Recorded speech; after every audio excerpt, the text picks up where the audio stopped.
Got it. All right. Good afternoon, everyone. My name is Atik Rahman, MD. I'm Program Director for Internal Medicine at Marshfield Clinic. And with me is? I'm Dr. Naheem Mizan. I'm the Medical Legal Consulting Physician.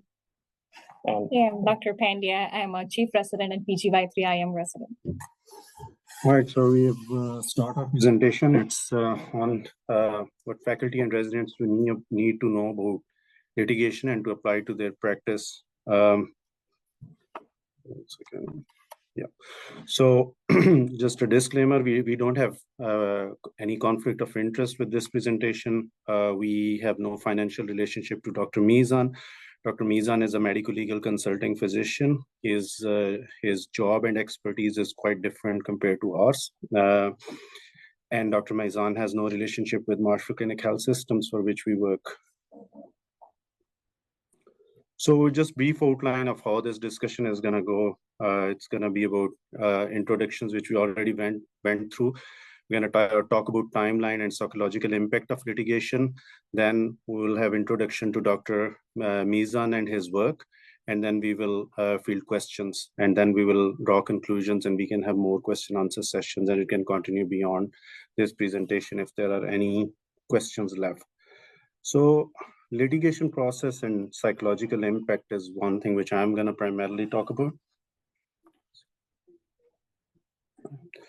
So I will start with an incident, which is a real life incident which happened to a friend of mine. He's from another institution, so this did not happen at our institution, but you can resonate with this case based on the information that it has. Was a case of 25-year-old patient with cerebral palsy, bilateral pneumonia and sepsis. Heart rate was 100, respiratory rate was 120/65. Oxygen was now 1 liter by nasal cannula, admitted by night team resident. So next day, day one, prior to my round, when I say my rounding, it means I'm speaking for the person. Prior to my rounding, senior resident reviewed the case in the morning. 1 hour later, I had not seen the patient yet. Heart rate 125, blood pressure 110/60, and then like 2 liters of oxygen now. And RN discussed with mother, and mother started panicking about the situation. Intern was paged, and pager did not work and there was a 30-minute delay in that. Eventually I'm paged and I'm told that your resident is not responding and the family is in panic and they're really upset and they think something needs to be done about the case. So I rushed to the bedside. So next, the patient was transferred to medical ICU. In my opinion, there was no care delay, but the family was real unhappy. But the patient took turn for worse during ICU stay. The patient deteriorated and died within the next 48 hours because of sepsis and organ failure. And then after that, we got together, we talked about this case. There was a clinico-pathological conference on that too. And then after that, we just settled and we thought that this thing was over. Months passed and I did not know what was coming towards me. So the progress is that the legal department contacts me first. I'm told by my lawyer, I cannot talk to anyone about the case. That was a major, major psychological bondage I was in. I was not able to share this with any person, any friend, or with any person except my spouse, which just a general discussion about the case. That's what I was told. And then I had to review case multiple times and answer legal questions, and those were not medical questions. So if you are into this, I felt that things were out of my control because the piece I'm dealing with is not related to what I was trained for my personal life at this point. I'm in early 30s, I got new prescription of antidepressant and I became hypertensive. So it was a new onset hypertension. I didn't know what was the reason for that. Maybe it was I was just, but I knew that I was under a lot of stress because of what is happening. And my family life was suffering with me. I was with my kids sometimes, but I was not with them. My wife would talk to me and I would zone out. It was way more than usual for me. And I was just really suffering at that point. And it was not for a brief period of time. It just went on and on. So deposition was drilling. I remember at one point, someone asked me, do you have a mother? Do you think you love your mother? And and questions like that. Then it went to trial and jury decided my fate. 7 days of discussion, out of which 4 to 5 days of grilling of me, proving that I felt that I was a bad person. I felt that, maybe there is some point on the other side that I'm not, but nothing was left behind. Everything was thrown at me. And final conclusion, it was over. I won the case. But I felt and I questioned, was it over for me? It wasn't over in so many ways. So I just Googled this term, post-litigation stress disorder, and I found the term. It seems like, I'm the one who was suffering from it. Anxiety, dreams, practice would never be the same. Practice was never the same after that, actually. And I am not the same physician anymore. I'm just like, I now believe it was all because of the case, because I eventually got off hypertensives and antidepressants.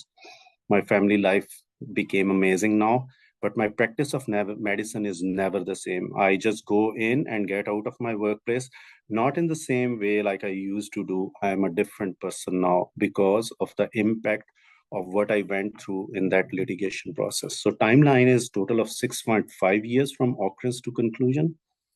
Naheem can tell you more about the time it can take. It can be an awfully long process.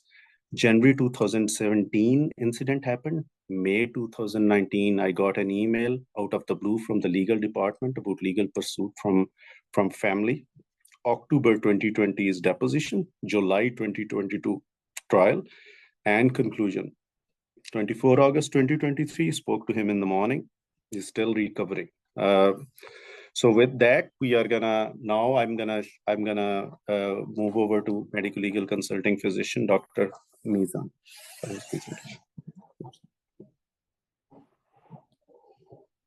All right. So pleasure meeting you all. Thank you, Sheila and et al. For inviting me to this webinar. It's an honor and a pleasure to meet everyone and to speak on the behalf of Marshfield Clinic Health Systems. So I am Dr. Naheem Mizan. I'm just a little background about who I am. So I'm a family medicine trained physician. I trained in Los Angeles. I went to UCLA for most of my medical training. And then basically I come from a family of physicians, so I kind of knew what the life would look like. So I realized that instead of going into clinical medicine, I did clinical medicine for a little bit. I was a hospitalist, I was a PCP at a shared clinic. But then a few years after that, I actually led a team of medical doctors to Bangladesh, to Chittagong, and we built a refugee clinic for the Rohingya refugees. And this was back in 2018. And so I worked with the Doctors Without Borders, Engineers Without Borders, BMANA, which is a Bangladesh Medical Association of North America. And so what I realized was that my skill set was really in consulting and basically helping not only doctors, but the entire healthcare system globally. And I realized that, with a lot of work on my end, I basically made that happen. So one thing I tell my juniors is that, just because, the medical degree itself is the most powerful degree that a person can have in this life. And you can really do whatever you want to do with that medical degree. So again, my background is in family medicine. I actually have certifications from UC Irvine in medical ethics, medical jurisprudence. I always tell my clients, I'm way too lazy to get a JD. So I feel like this is good enough.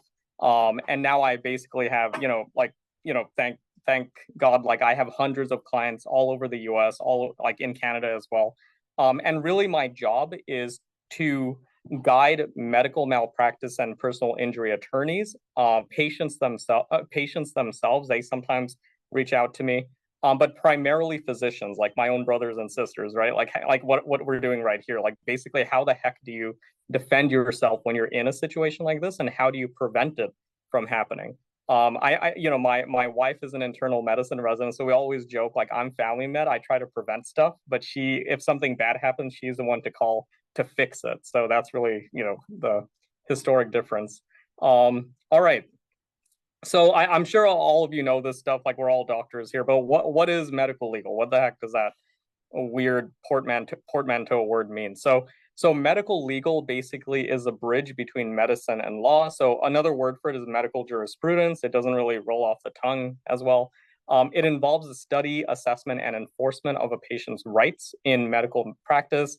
And these cases fall under two categories: medical malpractice, which is negligence, or substandard care. We're going to go over something called standard of care in this presentation, and personal injury. So personal injury is basically like someone hurts their hand using a blender, or they get into a car accident and they need doctors to basically say, hey, like these are because of the car accident and these are because of the patient's pre-existing conditions.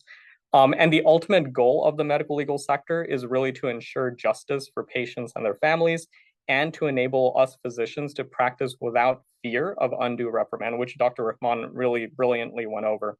Because post-litigation stress disorder is very real. And one thing we're going to go over is the timeline of basically the timeline of a case from the intake period all the way to conclusion. And this takes many, many years. So, again, I come from a family of physicians. Like I've had my own people in my family going through these, what I would think are frivolous cases for many, many years. So it does hurt families. Okay. And, we're all doctors, like we're trying to make the world a better place. Come on, right? So anyway, so really, what is the point of this presentation? We're hoping that it really will help physicians. Like that's really what we're hoping for. Again, as Dr. Rahman said, like our emails and everything are in this presentation. Feel free to reach out. So litigation is a harsh reality. Most physicians will face lawsuits during their careers. And again, like, we can open it up to the floor, right? Like, yeah. So just anyone, if anybody wants to participate, feel free. I'll just go ahead and say the answers. But what percent of physicians in their lifetime will get sued? Does anyone have an answer? Anyone want to try giving an answer? Oh, okay. All right. Well, the answer is 100%. So that's actually the reality. So like when we say the word sued, it doesn't mean that you go to court and you face a judge or whatever. Like being sued in general basically means that you are named as one of the many defendants in a patient complaint. So there was a study done by Johns Hopkins University that basically found that every single doctor within their career lifetime will get sued at least once. So, it's a scary situation to be in. All right, so early prevention is the key to protecting oneself and one's practice. This training equips physicians with essential skills and knowledge, including proper standard of care. So what is standard of care? It's understanding and adhering to the highest standards of medical practice. Thorough documentation. So I know everyone says this all the time, right? Like document everything. I'm telling you, as a medical legal consultant, that is absolutely correct. Document everything. Even if your own colleagues, nurses, MAs say or do something, document it. So comprehensive and accurate charting to support patient care decisions, effective communication, enhancing patient interactions through shared decision-making and informed consent. And again, this is why like bedside manners are the most important thing, right? So like if you have a bad interaction with a patient, guess what? They're going to complain about you. And then it could go down the lawsuit path. And then finally, defensive strategies. So knowing how to defend against legal challenges if faced with a lawsuit. All right. And again, like, just as Dr. Rahman stated, it takes a very long time. So the process of litigation is basically the client/patient presents a case to an attorney. And so this is known as an intake. And then the attorneys basically look for medical experts and they do what's called a merit review. So this is sort of my job. So I basically tell the attorney that like, hey, stop wasting your time, or yes, like defend this client because like there's something going on here, or what have you.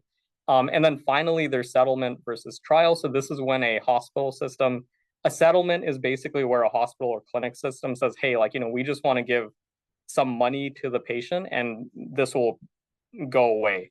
But if the patient or client wishes to fulfill what's called full damages, it goes to trial. So that's what Dr. Rahman was speaking of, where it's many, many years and, both sides fight very aggressively. And these are the cases that you hear on the news where it's like, jury awards $10 million for this situation. And so court day. Okay, so what are some common case examples of medical legal or of med mal situations? So So there's management that falls below the standard of care. So for example, and these are real. Like I have hundreds upon hundreds of cases. So these are just some examples. So not checking abnormal labs sent to the clinic inbox daily, not thoroughly documenting complications that arise during procedures with explanations as to why they occurred. This is for all the surgeons and people who do procedures. Don't copy paste things, like actually write down what you did, when you did it. Any complications, it's better to admit it now than to have someone audit you and find out later, right? Next, we have nephrotoxicity or hepatotoxicity arising from prescribing medications without checking past medical history or recent labs. I know a lot, like when I was a clinical doctor, it's like it's very easy to just say, oh, like a UTI, let me give this, without checking that, oh, this person has transaminitis, right? So don't do that. Like take your time with every patient, because every patient is a human being, right? So okay, and then there's mid-level providers performing appropriate role, MDDO supervision. So make sure that if you run a clinic, if you are a hospitalist and you have PAs or NPs, make sure that you're actually supervising them, because doctors and PAs and NPs, we do different things. Resident and attending responsibility. So residents and attendings are different. Residents are highly stressed because that's just the nature of the job, and attendings really are the supervisors. So make sure whether you're a resident or an attending, you fulfill your role. And then finally, what I wrote here in red is profits before patients. So I'm sure we all know this, it's not a secret anymore. Like the US healthcare system is becoming a lot more, it's becoming a lot more profits before patients, like basically see more patients per day. The time that you get for each patient is decreasing. And we can see this from, there's a study that started in the 1960s. And so like the time that we get per patient is decreasing. And there's a lot more insurance, pharmaceutical, like, let's say roadblocks that we need to be aware of. All right, so before we go into some case examples, any general questions for us?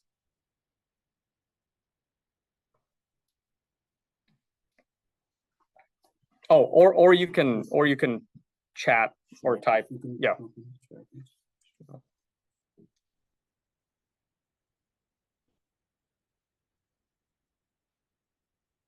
Okay, perfect. Okay, yeah, leave that on the side.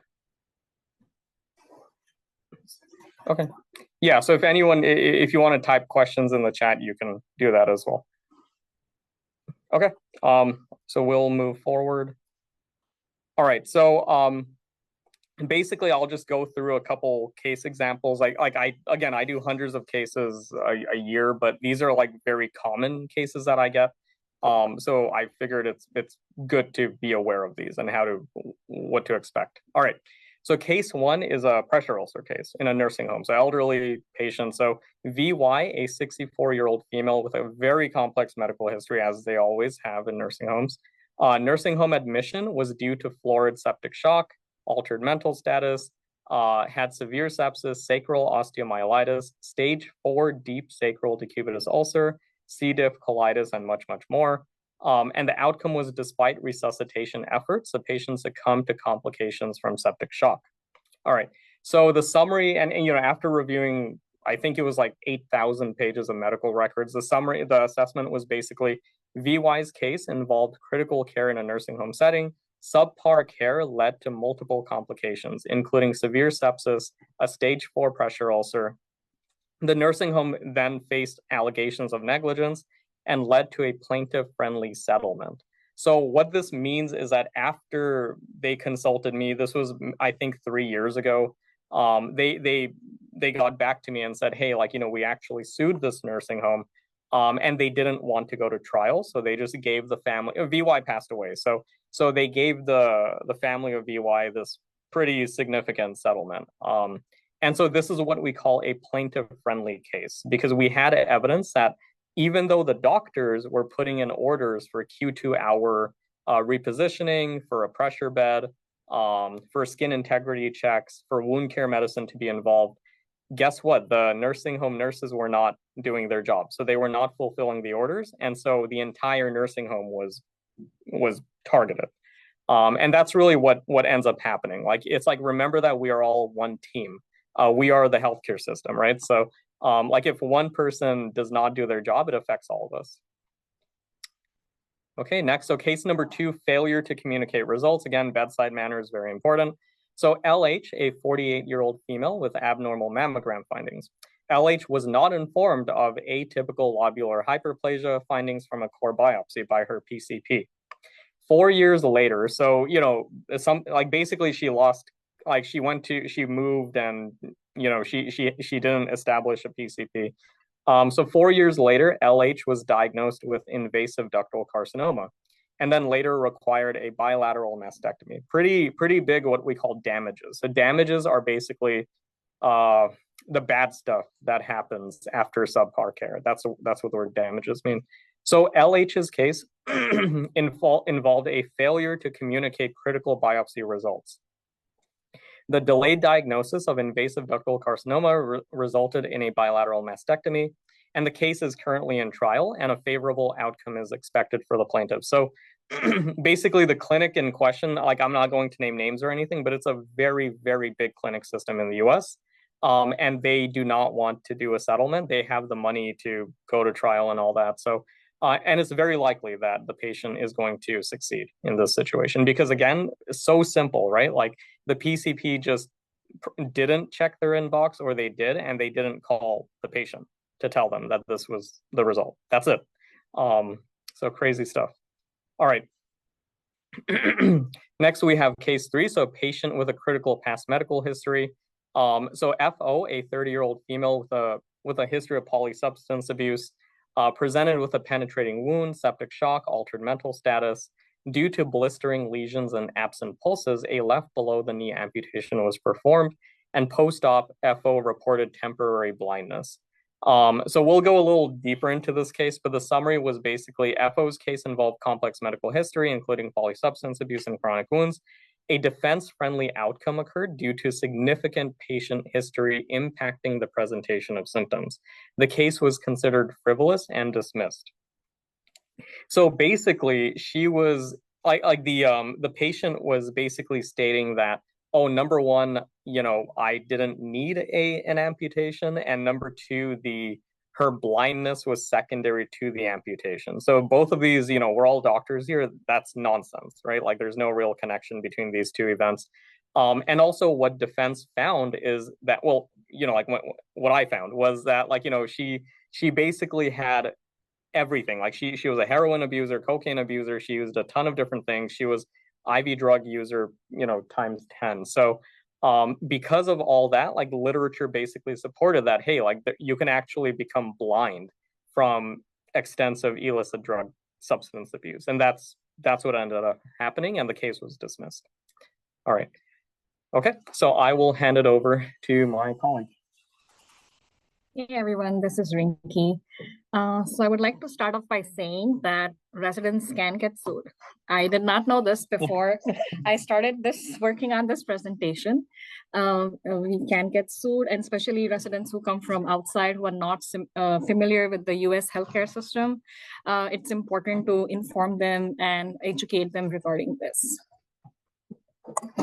Okay, before I talk about like steps residents can take to prevent litigation, there's a question, and we can come back at the end. Okay. Prevent litigation, I would also like to add that bad outcomes will happen to every resident or physician that takes care of the patient.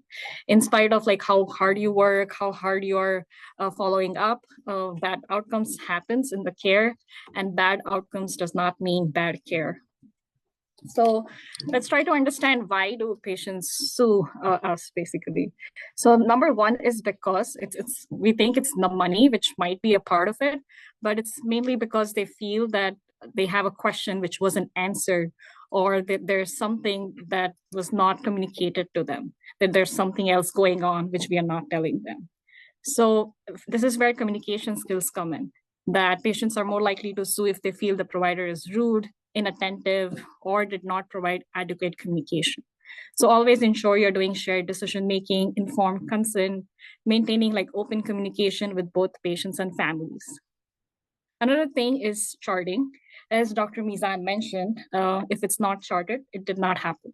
So there should be accurate charting, and we should mention, because of the EMR, we do mention the positives which just come up like in our automated formats. We should also mention like the pertinent negatives, like why I don't think this is a PE in your charting as well. You should avoid like using dot phrases for every patient, for every condition that we see. Another thing between residents is most of the errors happen when there is handoffs happen. So the handoffs should also be written as well and verbal. That has shown to decrease errors during handoffs. And then finally, this is, I think every residency program does this, have an end statement at the end of the document stating that the plan was discussed with the supervising physician and he or she agrees with the plan. Other thing is, again, standard of care is very crucial. So every teaching service in the hospital should be following the standard of care. So I would say stay up to date with using up to date. Always look up like medications, what else we can do for the patient, what the guidelines say.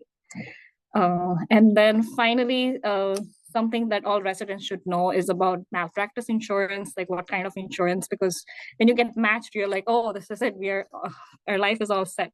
But when you get matched, like there's what kind of insurance your residency program offers, what about tail insurance? Also, when they go find their first jobs, they should be thinking about this as well. These are some of the things that institutions or residency programs can do. Number one is having like modules for communication skills training and charting training. This is especially important for PGY1s who come in. There has to be extensive training provided to them before they start and even during their first 6 months. Another thing is that we should be encouraging our supervising attendings to be more involved to document their involvement in their care. So they should not use a cookie cutter statement saying that, oh, I agree with the plan of the resident. You could be more specific in what we did, what was discussed. And this helps the physician protect the resident, and the resident is also protected by the physician. Other things that we can do is having like a standardized protocols, make sure that that is being followed for like common conditions, and then doing like regular audits of the patient care practices, auditing the charting, which helps us keep up on our toes. So this is what we have. Thank you, everyone, and we'll go to the question. All right, so how do you stop? We'll just stop share. All right, so we'll just do the final slide. Just has our contact information if you guys want to reach out to us. But yeah, so this will just be for the next half hour. We'll just do like an open Q&A session with myself. So if you wanna just verbalize a question, feel free. If you don't want to share your face, totally fine. But it looks like Margaret asked a question. I'll just go ahead and read it verbatim. So in case 2, what if the PCP did try to contact patient but was unable to reach the patient repeatedly and documented in chart and sent a letter? What is the level of burden to continue to contact a patient on abnormal results? Brilliant, absolutely brilliant question. So, okay, there's not a single yes/no answer that you guys are going to notice that about me. Like there's nothing black and white, right? Like especially in medicine. So if you actually tried multiple times and you documented it, and the patient was what we call lost to follow-up, and you documented that the patient was lost to follow-up, you're fine. You're off the hook. But again, like, in that situation, there was zero evidence that the PCP or even the clinic, like usually like in my clinic, we like my MA would do everything. So I would just tell the MA to do stuff. She was like my lieutenant basically. But in this situation, there was zero evidence. So what ended up happening was that when they deposed the PCP was saying, and we're going to talk a little bit about depositions and how scary they are. But the PCP basically said, oh, I totally did everything that you asked of me, but there was no evidence for it. So just like Dr. Pandya was saying, if you didn't document it, it didn't happen. So the answer to your question, Margaret, is that yes, like if you do document it and every single time you reach out, put a little timestamp. So that's what I would teach my juniors, like say like, Saturday, June 2nd at 9:30 a.m. I reached out to number blah, blah, blah, to contact the patient. However, patient was unavailable. Yeah, but excellent question. Yeah, any other questions? Again, this is just an open 30-minute Q&A session now. So.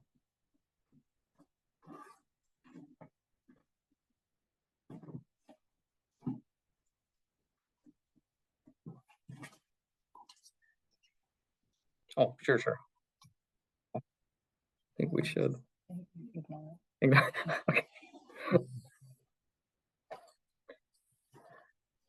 Right. Okay. So I guess we can we're not seeing any questions being posted. So so we can go ahead and I think we'll just go over some like common scenarios.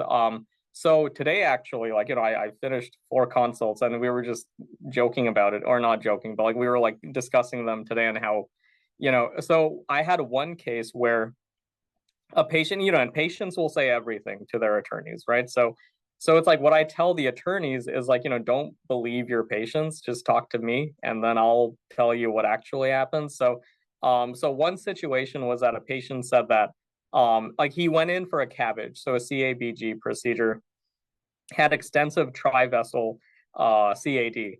And so the CABG was actually canceled because the patient's hemoglobin plummeted while they were in the hospital. And then later they had to cancel the CABG, they did an EGD, and they found that the patient basically had extensive gastric ulcers. And so, during the EGD, they clipped it and all that, but the patient eventually still bled out and died. So then the patient's widow was basically saying like, oh, the doctors did something bad, they killed my husband.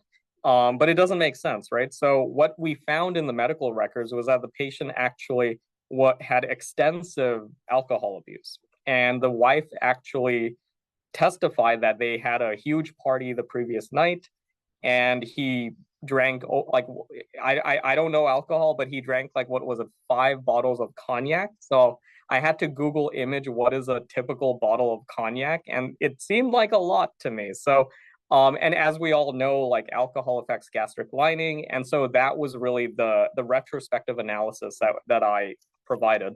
And so the case was, I had the consult this morning, but I'm very sure that within a month or so, the attorney will come back to me and say that they basically are not going to pursue the case. So we get that was just an example of a case. Perfect. Okay. So another very good question is trial timelines by state. So we can actually talk about state differences. I think this will open up a lot of interest. So I'm from California, and California protects healthcare systems a lot.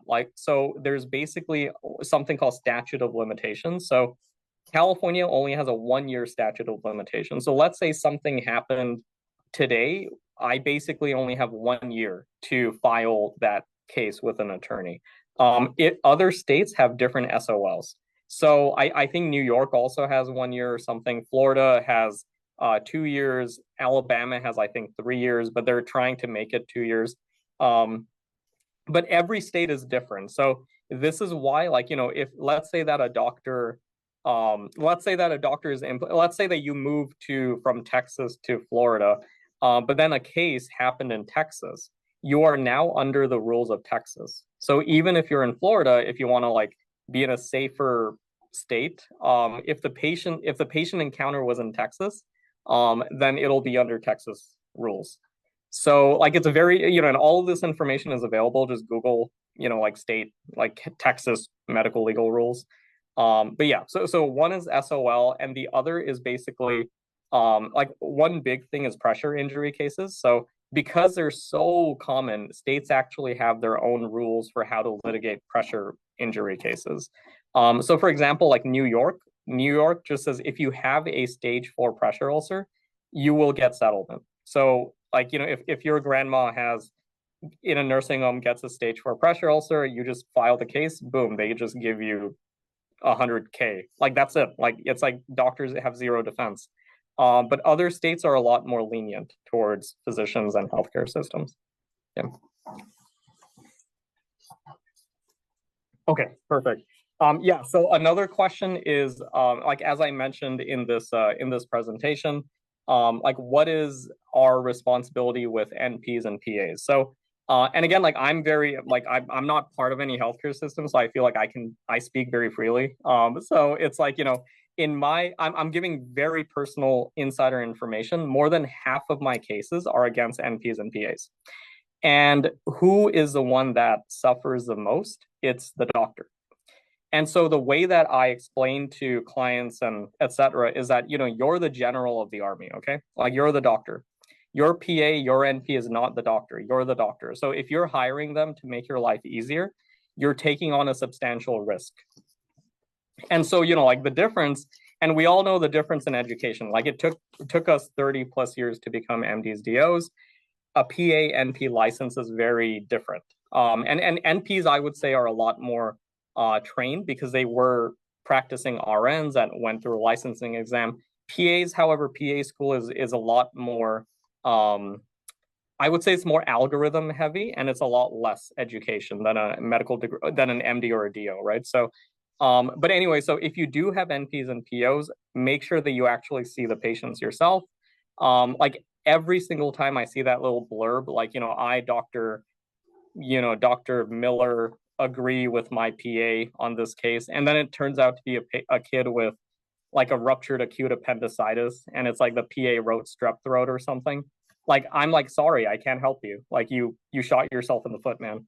And we get that a lot, or me, like I get that a lot. So it's like, like I would say, if you do like, the world of medicine, and again, I like the reason why I went into this world is because I saw my own mother getting sued 3 times, and she's a pediatrician. Like, what do you sue a pediatrician for? Like, you're like the best doctor in my opinion. Like, all you just care about babies and children. So then I realized that, like, the America is very litigious, and I'm from America, by the way. I grew up in LA. So, but anyway, so be very aware, like, just because you're saving time and whatever with hiring PAs and NPs, make sure you see the patients, make sure you do your own assessment. And if a PA NP says, oh, don't worry about it, doctor, it's just a cough, like, don't take that at face value.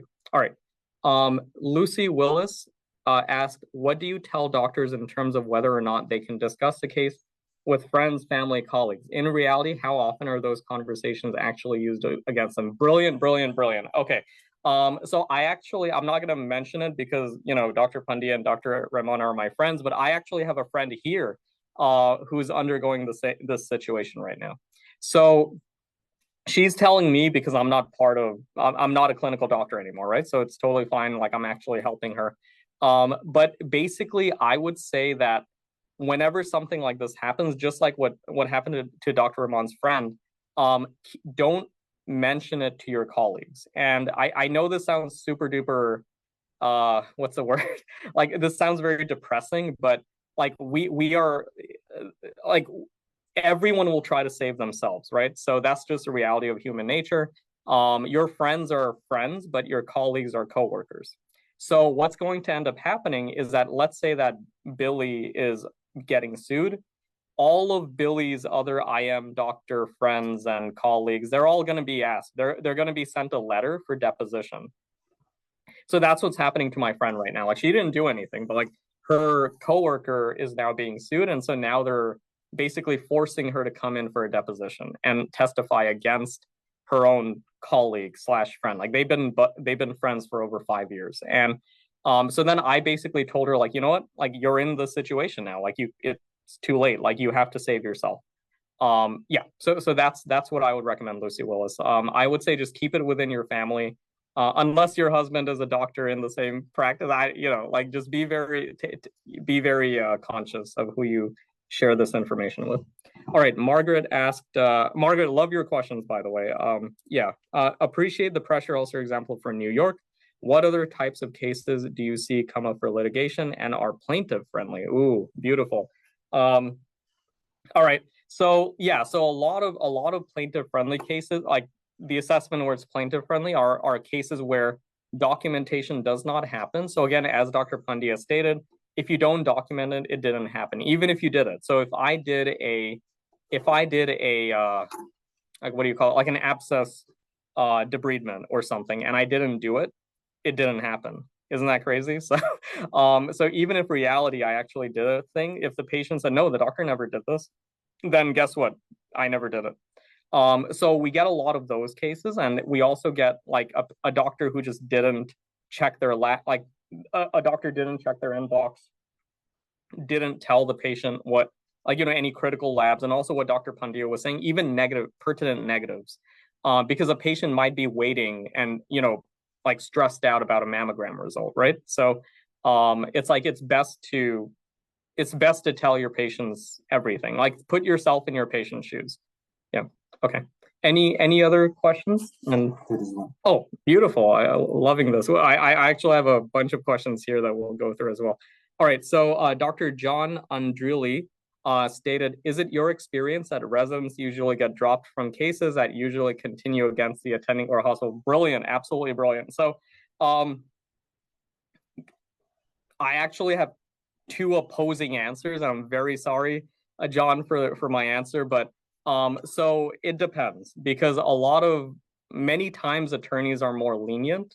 I would say that's rare, and they understand that a resident is really just, like, they're in training, they're like, they need to follow the rules. They don't really have any real say in a system where the attending actually does supervise.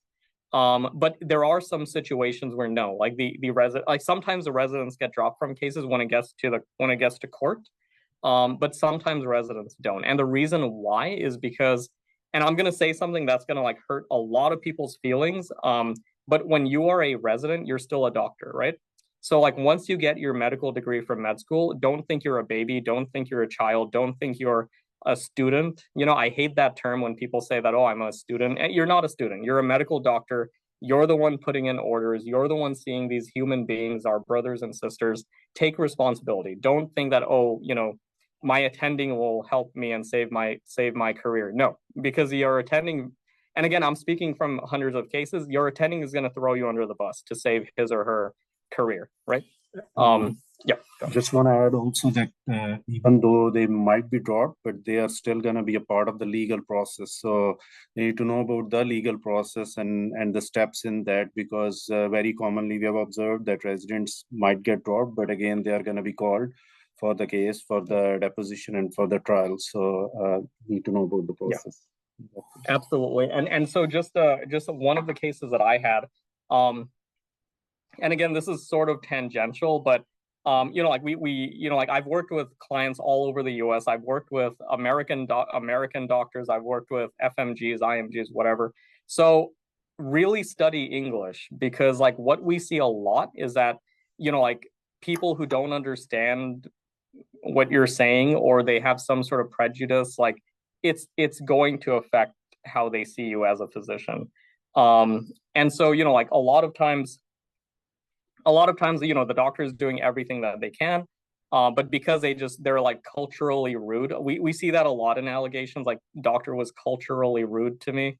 So like that kind of ends up on my desk a lot. And another thing is that I actually had a case against a resident who basically was, he basically made a horrible decision with a patient who had DKA in the hospital. And so then that resident was deposed, and you could very easily tell in the deposition that English was not his first language. He was having a lot of difficulty answering very pointed, basic questions. And then eventually and just like Dr. Rahman was stating, they're going to grill the heck out of you. They're going to ask you, like, do you love your mom? Like, they're going to ask a very personal, in my opinion, very unfair question. So in one situation, the attorney actually asked this resident that came to me, like, like, oh, like, can you define diabetes to me? And then the resident was so anxious that he said, no, I don't. Maybe I don't know. I'm not an endocrinologist. And it's like, you're an IM doctor. Like, you should know how to define diabetes. And so the attorney basically, sent in an allegation form saying like this doctor is incompetent. And so, like, unfortunately, I didn't get feedback like that. That resident never reached back out to me. But I'm really hoping he's okay now, but that was about a year ago. Okay, so next question from John Andrili. Can you speak a bit about credentialing? How long do you need to report cases? Brilliant.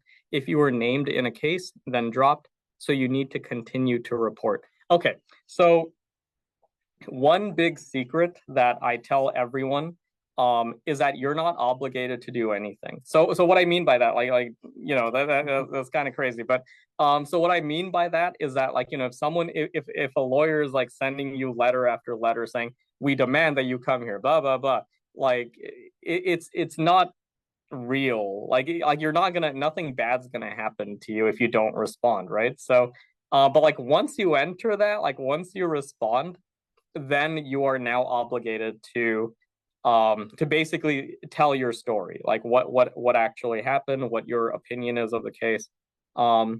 Then credentialing and reporting to the state bodies. That's exactly right. So if you're, like most of us here, like you work for a hospital system, I'm sure a lot of you are private doctors. We can talk more, but if you work for a hospital system, like then speak with your legal team. So like speak with the legal department and see like what protections you have and what extent you need to talk. So just go through them. Like don't just email the attorney or something. Don't do that. But the question of disclosing to another state department or another hospital for credentialing process, like if you have to disclose, they ask you if you were named in a lawsuit. So would you? Okay. So if you're getting like hired somewhere else, yeah. Yes, the answer is yes. So and every state is different, and I would say use your best judgment. So if you and my personal opinion is that, like, even if it happened 30 years ago, just say that. Like just say that, like 30 years ago I was involved in a thing. Describe it to your employer, and just say like what happened. So just say, yeah, like about like it never went anywhere. I never had to go to court. Yeah, that would really be the answer. It just really helps, like for a couple of people who were into these cases, just collect everything, make it into one file, because it can have follow-ups with many questions. So you want to keep all of tabs of everything. So in case you are going to move from one state to another, you are not going to find a lot of difficulty in collecting everything and then responding or using your memory for the case. Perfect. Yeah. Okay. Yeah. Feel free to ask any questions. I'm getting a couple questions here. Yes, perfect. So let's do this one first. So all right, so telehealth. So telehealth, like during COVID, I was actually, and also another thing, I was a chief resident at my program during the first COVID surge. So I actually authored one of the COVID policies in Los Angeles that now the whole people used for a long time. So it's like, so in my practice, like in my medical legal practice, I do a lot of COVID cases. So COVID cases have some states have what's called COVID immunity. So it's like if there's any COVID, they don't deal with it, but some states still do COVID cases. Okay, so telehealth. So how do you protect yourself if you part of your practice is telehealth, right? Like if it's just virtual or just a phone call. So my personal opinion about this is that I love telehealth. When I was in my clinic, like I would say 25% of my patients wanted to just do telehealth, but those were very simple cases, right? Like those are like med refills, and they didn't really need any physical exams or anything. But I would say that, like for most situations, like tell the patient to come to your clinic. And the reason why is because I do get quite a few cases where like a patient says, oh doctor, I have this like nagging cough, I feel like I can't really breathe, and then like it's a telehealth visit, you can't put a stethoscope through your webcam or something, so or a phone, so it's like just tell the patient, go to an urgent care, go to an ED, or just schedule a PCP appointment if it's not that urgent. And again, for those telehealth visits, document all of that. Like say that I urge the patient to go to an urgent care ED if serious, if not serious, to follow up with myself. So telehealth, I would say for most situations, just do a physical visit. But sometimes if it's just administrative work, like telehealth is okay. Okay, so yeah, perfect. So another question we're getting here is, do I have a choice if my institution wants to settle the case? No, because you are an employee of the system. So So unless you have a private practice or something, that's different. But if your legal department is saying, hey, so like if you're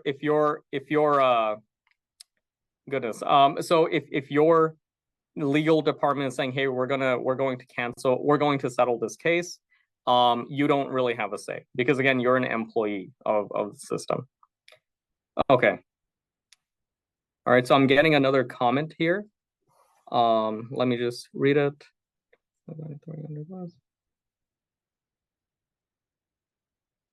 Tony has done.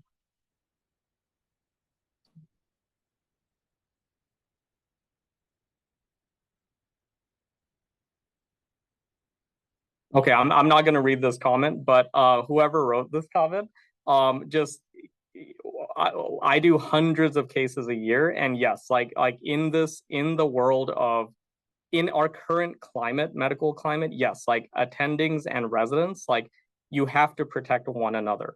And yes, there are cases. I literally have cases in my folder where attendings throw their residents under the bus. So this does happen. I would not say that it's the norm, but it absolutely does happen. So the best thing to do as a practicing physician, resident, attending, or private practitioner, is to cover yourself. Yes. Yes, and to that statement, I would totally agree with Peter Kaplan about his comment. And again, like in real world, and I practiced that when I was during my residency times. I have seen that this particular case happening where resident was actually, they tried to throw resident under the bus, but residents are naturally protected by many ways. They're the amount of money that can be taken from a resident is less usually, and then there are other ways too. But I would say in real world, when people are desperate, they can do desperate things. But most of the times, I would never ever think about throwing my resident under the bus. So, I mean, everyone is free to object the statement, but that's the reality of things. Yeah, yeah. And again, like I'm not saying things based for any reason. Like this is reality. So, yeah. Okay, any other questions? And then, yeah, and the other thing is that I can also comment on this, that when the whole during even the preparation and talking about all of this, even with Dr. Mizan, there was, and that's why I mentioned that I actually put these in initial comments, that there are many things we of course do not agree, because we are talking about sort of two different professions. And that's where we feel the frustration too. You do everything right. One of the things we wanted to even comment on when we were talking about the cases is that you look at these cases and don't think what's the right thing to do, think about what can go wrong. And I mean, when people do everything right, sometimes they are actually in a situation which is very difficult for them to handle. So again, this is the nature of the jobs, or the nature of the profession is very different, because a lawyer is involved. They are going to look at all of that script in a very different manner. Actually, the case which I discussed in the beginning, the attending happily actually said that that person was going to take the case, and did let the residents completely go, was told to do that, and in fact did that. So again, that is the norm, I would say, in general. Gotcha. Right. Any other questions? We have time. And we can probably end this. Okay. Yeah, we have about 5 minutes, but any quick questions anyone may have? You want to go over what a deposition is like? Oh, sure. Oh, God. Okay. So how does a deposition actually look? So depositions are scary. So basically you're going to, if you've ever seen those, what is that, like true crime or whatever? It's like you're in a small room, and like an attorney or two attorneys are basically going to grill you. So they're going to say, okay, this, like, can you tell me your name? Can you tell me your education? Can you tell me your profession? How long have you been doing whatever? And then do you know this patient that I'm speaking about? When did you see the patient? And then they're going to give you documents. So they're going to say like, okay, well, look at this printout. Like, it says here that you did or did not do this thing for this patient. Can you explain it? And so they're going to ask you medical questions sometimes, but a lot of times they're going to insinuate that you're incompetent. So like in those situations, how do you build a defense, right? So like in those, like, the best thing to do would be just to give, just to defend yourself, but also to not show weakness. So don't say that you don't know something. Say that like, that you did the best with the information given to you at that time. And I'm sure, like many of you probably have been deposed as well. So you've had many different, I'm sure a lot of people here have had experiences. Yeah, so like I would say that depositions are very scary. Like just like Dr. Rahman stated, like they're not just going to ask you about the patient, okay? Like their job is to create what's called a character assassination. So that's where they're going to defame you. They're going to say that you're not competent. Of course you made this mistake. Of course you didn't, see that this mammogram was abnormal. And of course you're going to not tell the patient. So that's a deposition. They're very, very scary. And part of my job is to read the transcripts and then after the fact, I work with my clients. Brilliant question. Okay, I'll go over Margaret's real quick. So and part of my work is I after the fact, like a lot of doctors come to me and they're like, okay, this is what I said. What the heck do I do now? So yeah, okay. So Margaret's question, how do you prepare for a deposition? Can you bring a lawyer? Fortunately, never been deposed. Brilliant. Very, very, very happy for you, Margaret. So like, yeah, so how do you prepare for a deposition? So like the honest answer is work with your hospital's legal department, because they're the ones who know how to represent yourself and also your employer, right? Because they're going to even ask you really frustrating questions like, oh, like how could they even, like, does your employer have poor hiring practices where they hire incompetent so like I would say work with your legal department. The legal department itself will very hopefully have their own lawyers on retainer. So again, I'm from California, so Kaiser Permanente, I think HOAG in San Diego, they have a team, a suite of lawyers. So they'll probably give you an attorney, because again, remember, they're the ones paying out your malpractice insurance, right? So yeah, like sometimes they do offer you a lawyer, sometimes it's just a one-on-one deposition, which is exactly what I described. And at that point, you can hire your own lawyer. You can always hire your own lawyer, right? Like just in any situation, like if you get into a car accident, you can always hire your own person. Even if even if your employer gives you an attorney, you can just hire your own. Yeah, but excellent question, Margaret. Yeah. Someone typing it or done? I'm not sure if anyone is typing. All right, I think we can probably. Okay, go ahead. Yeah. So thank you, everyone. I hope this was a helpful session.